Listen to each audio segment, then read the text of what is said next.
everyone. We will talk today about the consent, okay, which is a very important legal document. So for any procedure we are going to do for our patients, we need to take a consent form. And in the NHS, we have many types of the consents according to the type of the procedure or treatment, and according to the patient herself, whether she is competent to sign a consent form or no. The most common consent form is the consent form 1. I brought for you the form today, and we will go through it step by step. Okay, so usually we take this consent when the patient will have a procedure with the involvement of anesthetist. So any procedure done in theater with anesthetist involvement, we need to take a consent form 1. The condition that should be adult patient or at least 16 years or above. Okay, so which is considered or assumed to be competent to give a consent. Okay, so this consent form 1, as you can see here, is the patient details. So we will put the patient label here. If you are in part 3 exam, he will provide you with this form, and there was no label for the patient, so you have to ask the patient about her name, date of birth, hospital number or NHS number. Usually the patient doesn't know her hospital number, but some of the patients will know the NHS number. Okay, so you ask the patient, can I confirm your full name and date of birth? And then you take and write them down and ask her, do you know your NHS number? And then you write it down. Okay, and here is the details of the doctor who is taking the consent, or the person who is taking the consent. So you write your name here, your designation, and who is the consultant in charge. In the exam, you don't need to fill this part, okay, but you have to fill the patient part.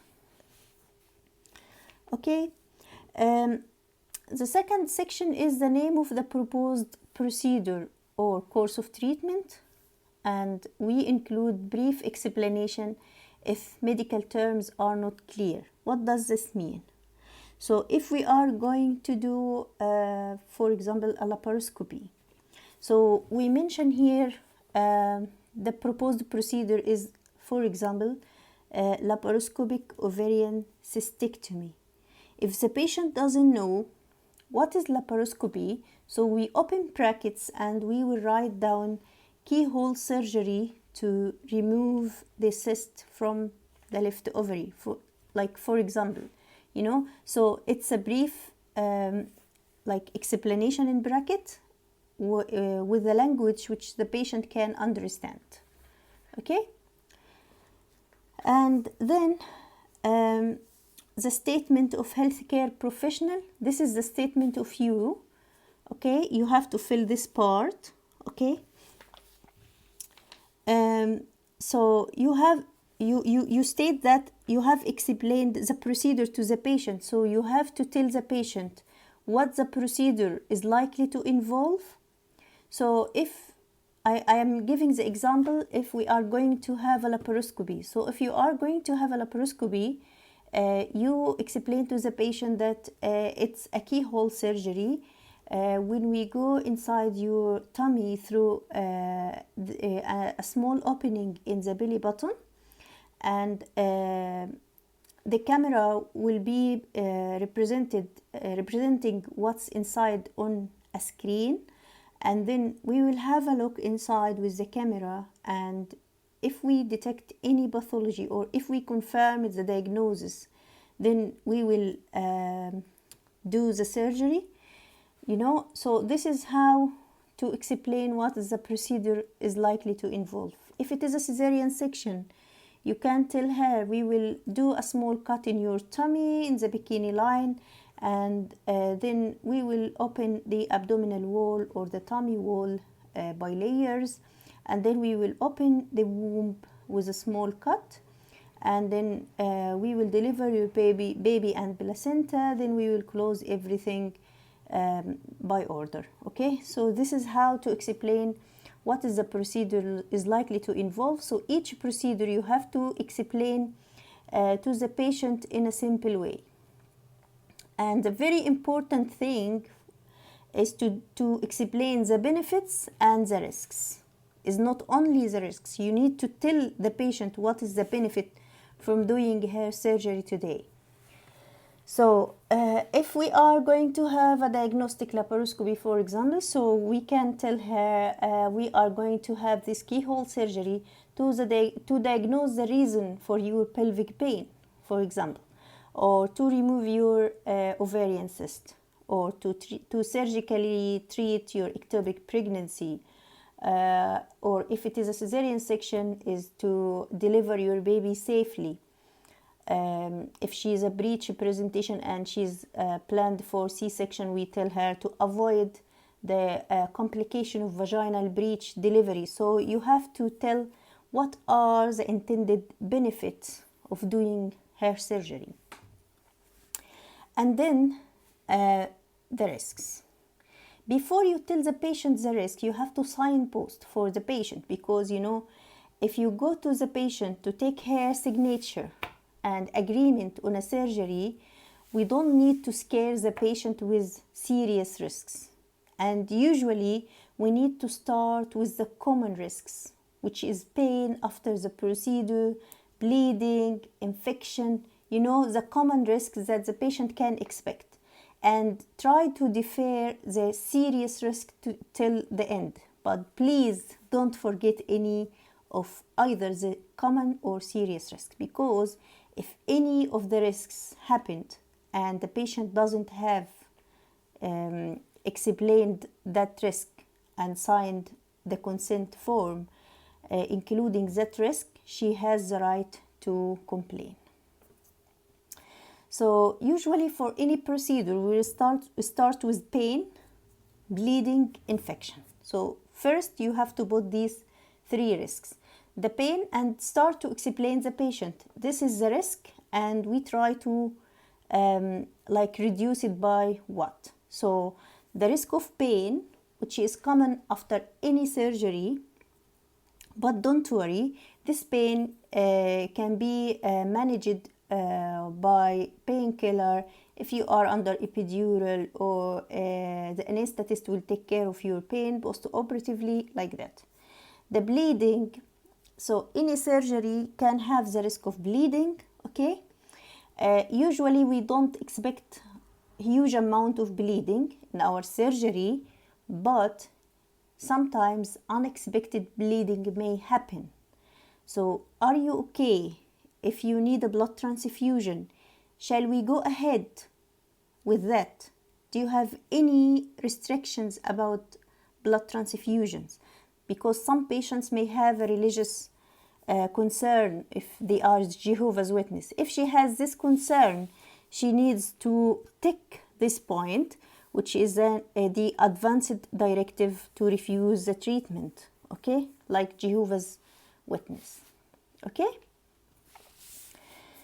So as we told, pain, bleeding, and infection. The risk of infection is there for any surgery. Okay, you tell her that there is a small risk of infection, but don't worry, we will be doing your surgery under complete aseptic conditions. Everything will be sterilized, and you may be offered like a prophylactic antibiotics before your surgery. If needed after surgery, if we suspect that you may develop infection, we may provide you with a post-operative antibiotic as well.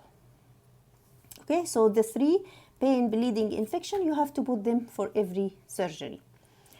And also developing clots in legs and lungs.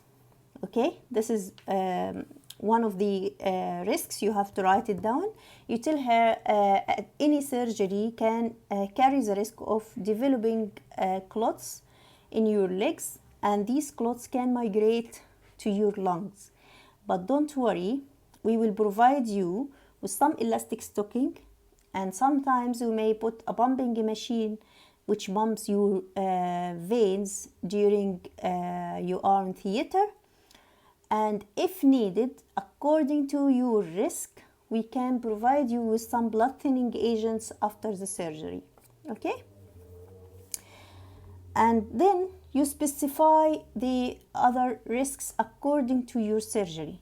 For example, if we are going for a laparoscopy, the main thing here is to counsel the patient about the risk of injury to bowel, injury to bladder, injury to ureter, or injury to blood vessel. Okay? And don't scare the patient. Reassure her straight away that if any damage happened during the surgery, we are able to repair it straight away. Okay? During your surgery, the only thing, if that happened, you may need to stay a little bit longer in the hospital just to be sure that you recover well and you are able to go home safely. Okay? So again, injury to bowel, injury to bladder, injury to ureter, injury to blood vessel. Okay? If we are going to have cesarean section, the specific risk factors for cesarean section is also injury to same like bladder, bowel, ureter. Okay? But specifically for C-section, don't forget to counsel about small injury to the baby, which can be up to 2%. Okay? And reassure her that usually it will be superficial and it may not need any stitches and it will not leave any scars. And specifically also for C-section, the risks or the long-term sequelae on the future deliveries. Okay? So it will make her future deliveries more risky. And if she has repeated cesarean sections, this will increase her risk of developing scarring in her tummy, and this will make the second or the third or the fourth operation more tricky and taking longer time, and also the placental implantation. So it carries the risk of abnormal placentation in the future pregnancies. Okay? So that is specifically to the cesarean section. So if we are going to counsel the patient in regards of surgical treatment of ectopic pregnancy, for example, so we need to counsel her about the recurrence risk of ectopic pregnancy, fertility issues if her other tube is unhealthy, like that. Okay? If we are going to counsel the patient about ARPC or surgical evacuation of miscarriage, don't forget to counsel about the possibility of injury to the neck of the womb or injury to the womb itself. Okay? And if we injure the womb, what is meaning we can make a hole in the womb. So don't worry, sometimes this hole is small and it will just heal completely, spontaneously, without any intervention. But if we suspect that this hole is big enough, we may need to do a keyhole surgery to repair it from your tummy. Okay? And don't forget, if you are going from down below with a hysteroscopy or ERPC, there is a risk of bladder and bowel injury if you did a perforation as well. Okay? So like that. So you formulate the risks according to what operation you are going to do.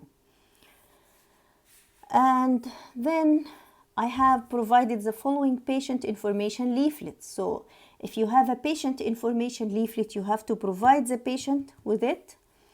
and the anesthesia. You can tell the patient that if you will be doing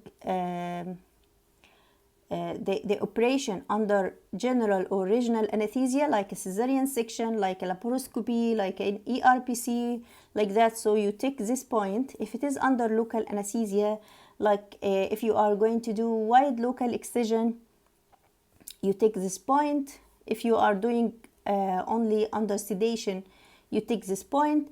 And as I told you, we will not take this consent form 1 unless we involve the anesthetist. So the patient is in the main theater, even if she's under local anesthetic, okay? Additional interventions or procedures that may become necessary during the procedure. So blood transfusion, you write here if required, okay? And others means repair of any damage happened during the surgery, because if you didn't consent the patient for the repair of bladder injury, you don't have the right to repair her bladder, okay? If she has a bowel injury and you haven't consented her for repairing her bowel injury, you don't have the right to do it. So you have to write here repair of any damage happened during the surgery. So this will give you the right to repair any damage happened, okay? And specifically in cesarean sections, we have to write hysterectomy in life-threatening condition, because we don't know if the patient will go in severe atonic postpartum hemorrhage to the extent that we may need to remove her womb, and she may be unconscious to take her consent for hysterectomy. So we can counsel her here, and she has to sign it before going to theater. So hysterectomy, and you tell her, I'm not going to scare you. The hysterectomy only will be done in case of life-threatening condition, when we think that if we didn't do that, we will not save your life, okay? So here, if the patient has any advanced director or refused any treatment, like Jehovah's Witness, we need to take this point. And if we take this point, we need to write here no or refused, for example, okay? And here, if the patient has withdrawn the consent, she has to sign here. Like if she has already signed the consent and then she regretted and she doesn't want to do the surgery, she has to sign here, okay? So these boxes, we will not touch them unless specific conditions we have to. So the doctor has to sign here the formula, okay? And then you print your name here, full name, and you have to write the date here. So you fill everything here and you sign, you print your name, you fill the date, and tell the patient, after we discuss everything, if you are happy, I need you to sign here, I need you to print your name here and to write today's date here, okay? So if the patient is unable to sign, but she is competent, alert, conscious, but she is unable to sign because of some issues related to her hands, like if the patient doesn't know how to write, or some anomaly in her hand or anything like that, she can't sign. So we need to call a witness, and the witness can sign, okay? But the patient has to tell verbally in front of the witness that she is happy for everything, okay? And this is the interpreter. What is the interpreter? You know, in UK, not every patient can understand English. We have patients who don't know English at all, and they have to come with their interpreter, which should be assigned by the NHS so the patient will attend all the visits to the clinic or to the labor ward or to any place with her interpreter. So you have to tell the information, and the interpreter can take the information from you and translate to the patient with her language, okay? And then if the patient sign, the interpreter has to sign as well, because the consent form has to be by English. So the interpreter has to sign that he has explained everything. I have interpreted the information above to the patient, and the patient understood the information. Okay, so these boxes will be signed only by the interpreter, if applicable. What is the confirmation of consent? We usually don't tick this box unless we are in theater. So usually I'm taking the consent form just before going in theater, okay? And whenever we are in theater, we will do the final check, signed by the patient, signed by the doctor, and the correct patient, correct procedure, everything correct. Then we will sign that we have confirmed the consent, it is correct. Or if the patient has signed the consent form today, but her surgery will be like next week, okay? And she attended today, I need to confirm again the consent, that she's still willing and she still understands, and she is the one who signed this before and she is still happy for the consent. So again, I can confirm the consent. So we will not tick this box in front of the patient from the first instance. This is just to confirm that what happened before was correct. Okay? As you can see, this is a yellow copy. And we have here a white copy. Okay? So the yellow copy will remain inside the patient notes, and the white copy will be given to the patient along with the patient information leaflet.